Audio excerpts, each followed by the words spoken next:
జిందాబాద్ PDS update చేయాలి engineering కాలేజీగా.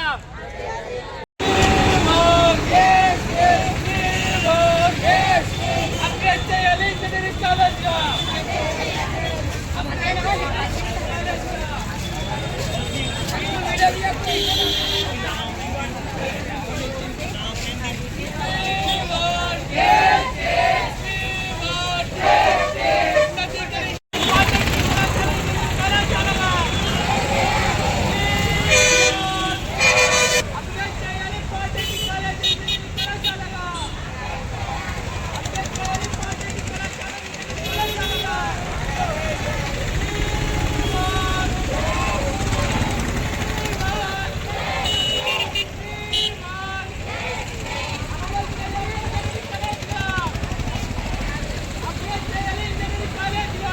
Nizamabad నగరంలోని ప్రభుత్వ పాలిటెక్నిక్ కళాశాలను ఇంజనీరింగ్ కళాశాలగా ఉన్నతీకరించాలని డిమాండ్ చేస్తూ గత 2 సంవత్సరాల నుంచి పీడీఎస్ విద్యార్థి సంఘంగా అనేక దఫాలుగా పోరాటాలు చేయడం జరిగింది.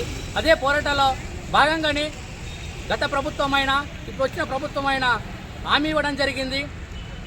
ఇప్పుడున్న సీఎం రేవంత్ రెడ్డి గారు కూడా నిజామాబాద్ పర్యటనలకు వచ్చి ఇంజనీరింగ్ కాలేజీగా మేము ఇస్తామని నిజామాబాద్ అని చెప్పడం జరిగింది. కానీ ఇప్పటి వరకు కూడా ఇంజనీరింగ్ కాలేజ్ ఆ ఊసే లేదు. పీడీఎస్ విద్యార్థి సంఘ పోరాట ఫలితంగా మొన్న మంత్రివర్గ ఉపవర్గంలో ఖచ్చితంగా పాలిటెక్నిక్ కళాశాలను ఉన్నతీకరిస్తామని కూడా హామీ ఇవ్వడం జరిగింది. అదే దఫలుగా ఉద్యమాలలో ఇప్పుడున్న ప్రభుత్వ సలహాదారులైన షబ్బీర్ అలీ గారు కూడా మేము వినవించడం జరిగింది. అదేవిధంగా అధికార పార్టీ నేతలకు ప్రతిపక్ష పార్టీ నేతలకు కూడా వినవించడం జరిగింది. కానీ మొన్న జరిగిన అసెంబ్లీలోకి మాత్రం ఇంజనీరింగ్ కాలేజ్ గురించి ఎటువంటి ఊసు లేదు.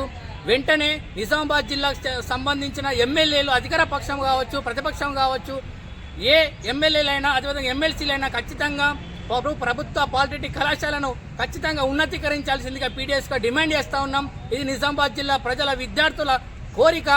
వీళ్ళ ఆశను నెరవేర్చాల్సిన బాధ్యత మీపైన ఉన్నదని మేము గుర్తు చేస్తూ ఉన్నాము. ఒకవేళ ఈ విధంగా ఉన్నతీకరించకుంటే మాత్రము పీడీఎస్ విద్యార్థి సంఘంగా